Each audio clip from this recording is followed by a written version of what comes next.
Que el Señor les bendiga, hermano. Hoy les voy a hablar la primera parte de señales bíblicas para identificar a un verdadero profeta escogido por Dios. Oremos. Amantísimo Dios, que tu morada está en los altos cielos, te alabamos, te glorificamos, te damos las gracias, mi Señor, porque tú eres bueno y para siempre son tus misericordias. Bendice a tu pueblo en la ancha faz de la tierra, muy especialmente a tus hijos de la iglesia de Corozal. Dirige todo lo que vayamos a decir y hacer en este tiempo y no te aparte de nosotros. Perdona nuestra falta y nuestro pecado en el nombre de Jesús. Amén, Señor. Amén. La lectura bíblica se encuentra en Proverbios 29:18 y nos dice: sin profecía el pueblo se desenfrena, mas el que guarda la ley es bienaventurado. Trata del ministerio profético, que consiste en que Dios escoge a personas inclinadas a seguir su voluntad para que por medio de sueños y visiones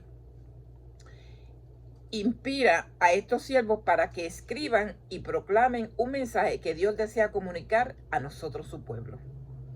Estos mensajes se caracterizan por hacer un llamado serio y contundente al pueblo de Dios y a la humanidad para que puedan arrepentirse y consagrarse a la voluntad de Dios. En ocasiones, estos mensajes anticipan eventos que sucederán en días, años y meses después de Dios revelarla. A esto se le conoce como profecías. En el principio, Adán y Eva gozaban de una relación con Dios cara a cara. Sin embargo, desde que la entrada del pecado fue evidente en el jardín del Edén, la relación directa con Dios se cortó.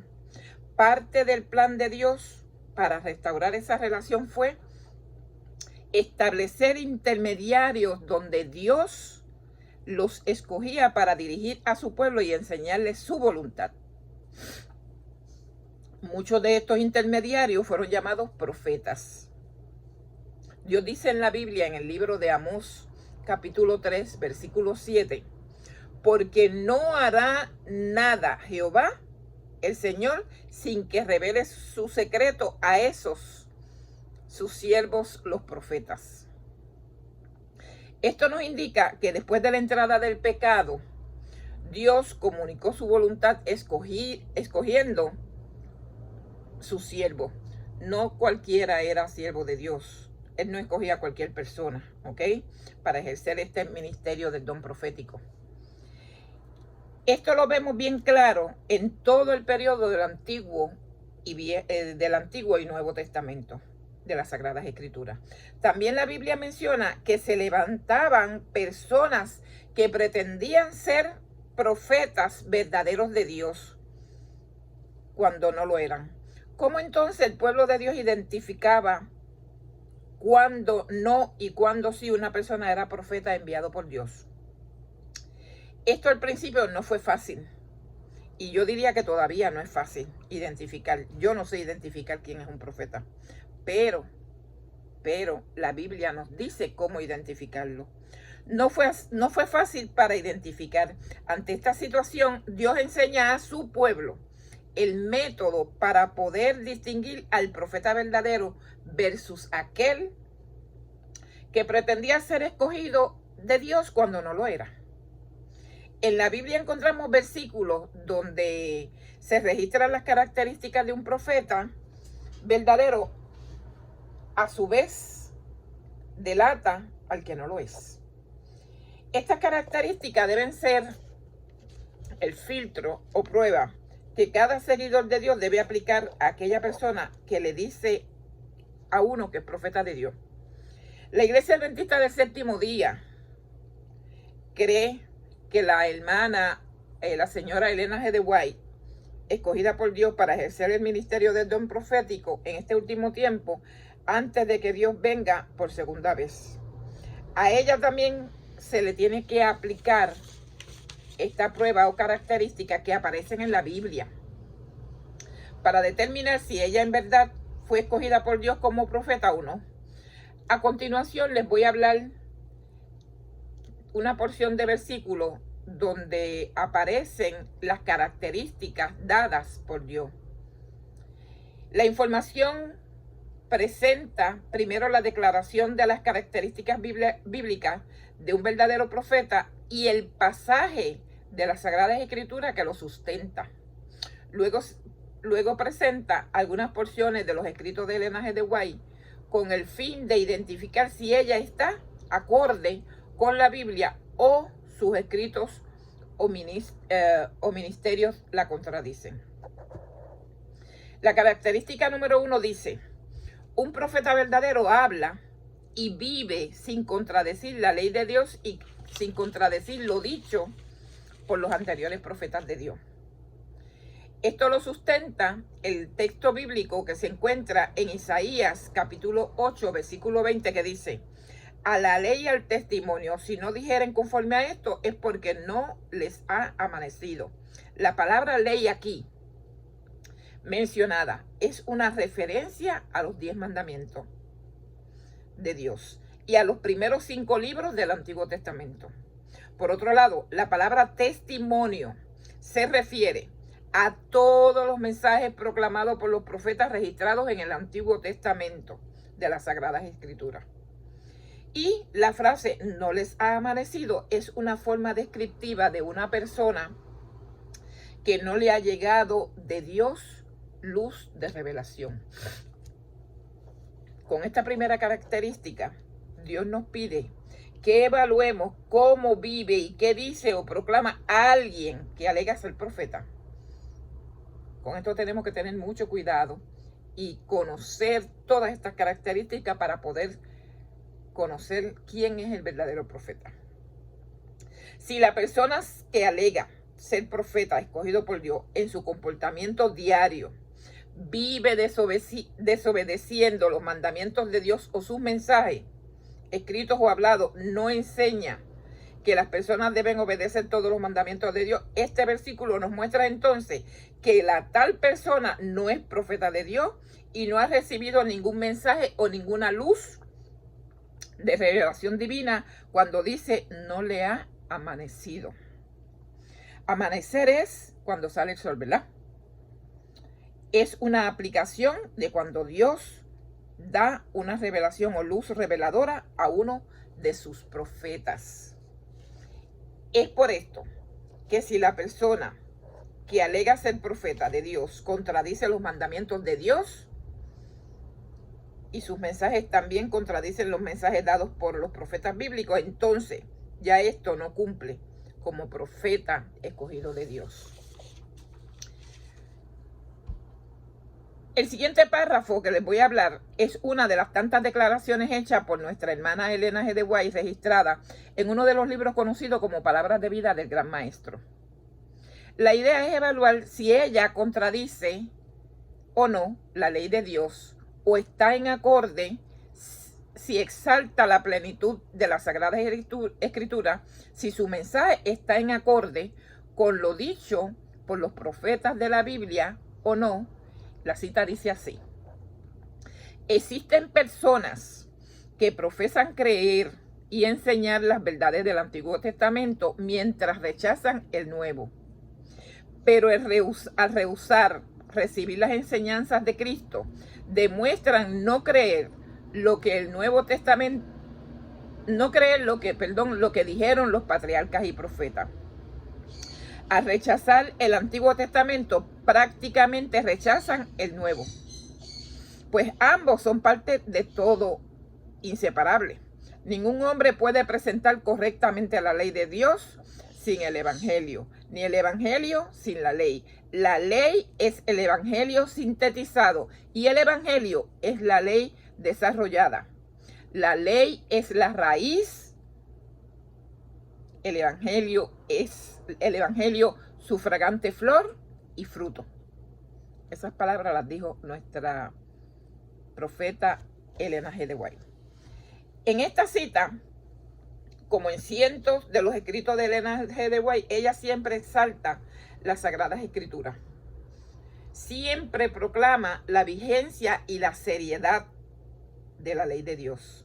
Y en su vida y mensaje siempre se caracterizaron por hacer un llamado a la iglesia y a la humanidad a que se arrepintieran y obedecieran los mandamientos de Dios. Y que la palabra de Dios, tanto el Antiguo como el Nuevo Testamento, son y serán dos porciones inseparables que constituyen la verdadera palabra de Dios que todos debemos seguir. Hay muchas personas que solamente leen el Nuevo Testamento y desecharon el Antiguo Testamento. Ella dice que no, son inseparables. La característica número 2 dice: un profeta escogido por Dios, sus predicciones proféticas se deben cumplir. El texto bíblico que sustenta esta declaración está en Jeremías capítulo 28, versículo 9, y dice: el profeta que profetiza de paz, cuando se cumpla la palabra del profeta, será conocido como el profeta que Jehová en verdad envió. Este versículo claramente declara que la persona que alega ser profeta enviado por Dios proclama un evento que ocurrirá en el futuro, día, mes o año. Y su predicción no se cumple. Este profeta no es verdadero, por lo tanto, no lo envió Dios. Los profetas bíblicos, Dios les revelaba en sueños o visiones aspectos mayormente de asuntos de pueblo como pecados ocultos, revelaba las condiciones espirituales del pueblo con el objetivo que el profeta les proclame ese mensaje y se arrepintieran. Ese es el caso del rey David, por ejemplo. El caso que está mencionado en 2 de Samuel, versículo 12. Dios le revela al profeta Natán el pecado que cometió David. Y como resultado de ese gran mal, cuando Natán le declaró las palabras de Dios que Dios haría con David, como resultado de este gran mal, Natán le declaró las palabras y le dijo a David. Entonces, ¿qué hizo? Después que Natán le declaró esas palabras, ¿qué hizo David? Se humilló ante Dios. Se arrepintió de su pecado. Hubo muchas consecuencias, nosotros las conocemos, de ese pecado. Pero él se humilló, se arrepintió. Como resultado de este arrepentimiento, David escribió entonces el Salmo 51. Cuando tengan tiempo, léanlo. Declara las palabras de arrepentimiento que expresaban en su angustia a Dios. En la angustia que él tuvo por toda esa consecuencia de ese pecado que nosotros conocemos. Este tipo de revelación profética es la que mayormente se manifestaba en los profetas bíblicos. Claro, que Dios también mostró a sus profetas eventos del futuro, como fue el caso del profeta Daniel y Juan con el Apocalipsis. Pero cuando se hace una comparación cuantitativa de su pueblo, es más la cantidad de revelaciones de asuntos espirituales del pueblo que eventos del futuro. En el caso del ministerio profético de la hermana Elena G. de White, las revelaciones sobre asuntos espirituales de la iglesia, asuntos sobre doctrinas bíblicas y asuntos de cómo y en dónde se debían establecer la obra adventista, este tipo de revelaciones era más frecuente en el ministerio de ella que revelaciones de eventos futuros. No obstante, lo antes dicho no significa que Elena G. de White no haya tenido revelaciones sobre eventos del futuro. A continuación le voy a presentar uno que otro evidencia de las predicciones de nuestra hermana Elena G. de White. Una de ellas tuvo una visión donde Dios le mostraba que los edificios y las casas se sacudían, quedando en total ruina, causado por un poderoso terremoto que impactaría a San Francisco. Esa visión el Señor se la dio 2 días antes de que pasara esto. Se la dio el 16 de abril del 1909, 2 días antes del evento, y esto sucedió el 18 de abril de 1906. Perdón, yo dije 9 ahorita y es 6, 1906. Este evento histórico tuvo su triste cumplimiento ese día.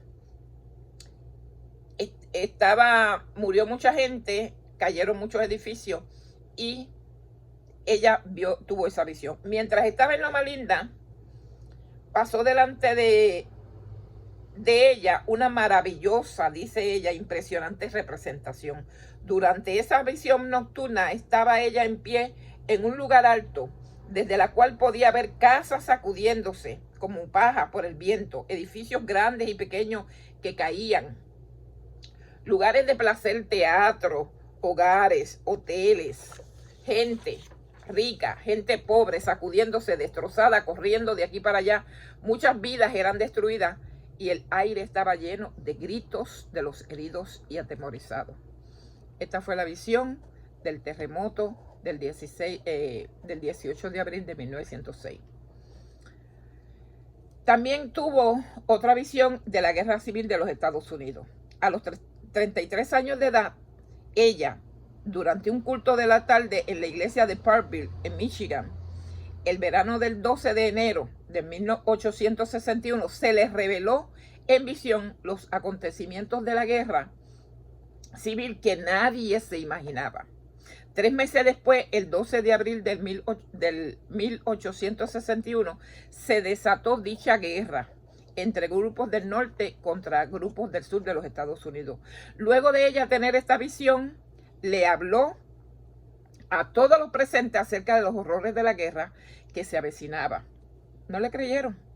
Guerra que muchos veían poco probable que se desatara porque los ánimos de los debates y contiendas entre los norteños y los sureños estadounidenses se habían tranquilizado. Todo estaba tranquilo y nadie le creyó a esta visión de ella. Parte del relato de su visión se dirigió a algunas personas y familias que estaban en la audiencia diciéndole: en esta casa hay algunos que perecerán, que perderán hijos en esta guerra. Pero como es de esperarse, muchos no creyeron las palabras de ella porque según la mayoría, la nación y los mismos líderes del gobierno no creían que tal asunto se pudiera desatar. No creían que estaba todo tranquilo, el Estados Unidos estaba tranquilo, no iba a haber guerra. Pero 3 meses después, en esta visión la tuvo ella, vuelvo y repito, en el 12 de enero del 1861, 3 meses antes que se desatara la inesperada guerra civil. Para mediados del mes de febrero del mismo año, declaraciones de personas importantes del gobierno negaban que tal evento se iba a desatar. Uno de ellos fue Thomas Cobb de Georgia, encargado de preparar la Constitución Confederada. Dijo: casi todo el mundo cree que no habrá guerra, dando a entender que cada día que pasaba la situación de debates se tranquilizaba y había mayor entendimiento entre ambas partes.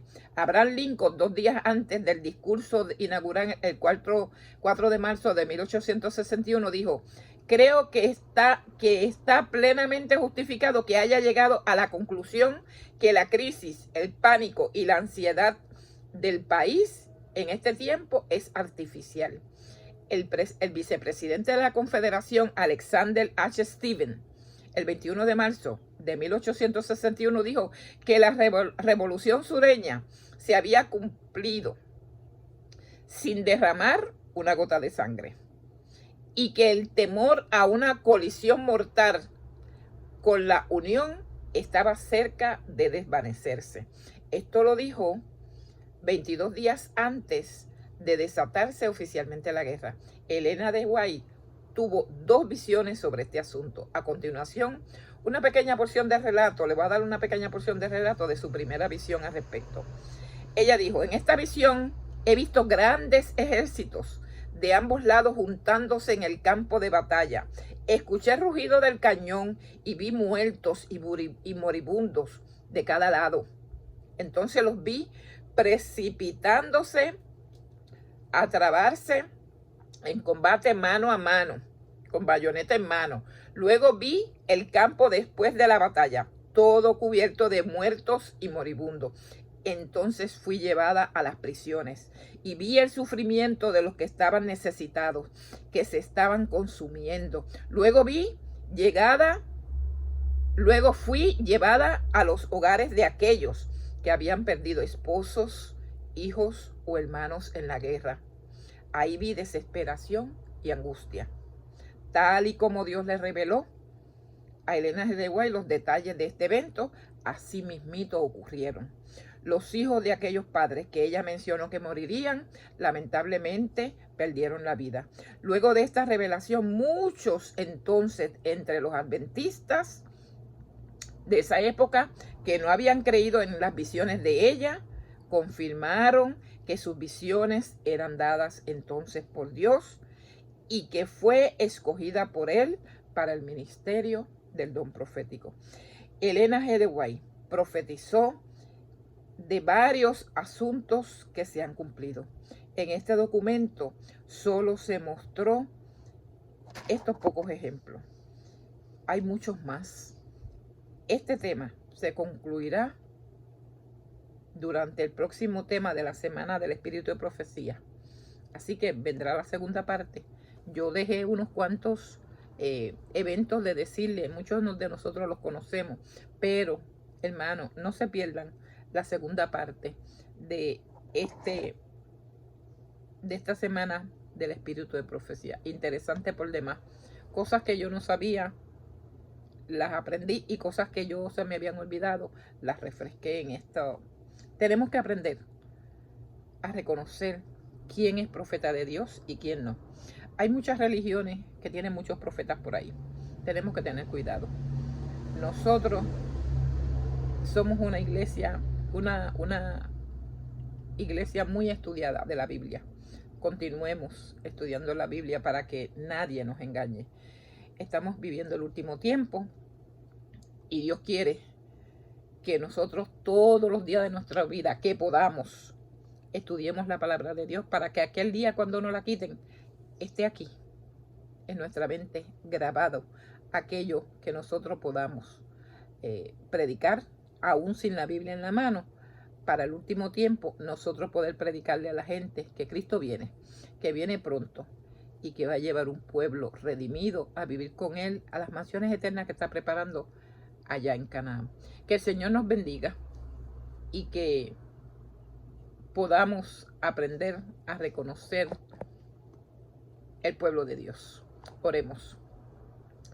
Amante Padre, que tu morada está en los altos cielos. Gracias por el don profético.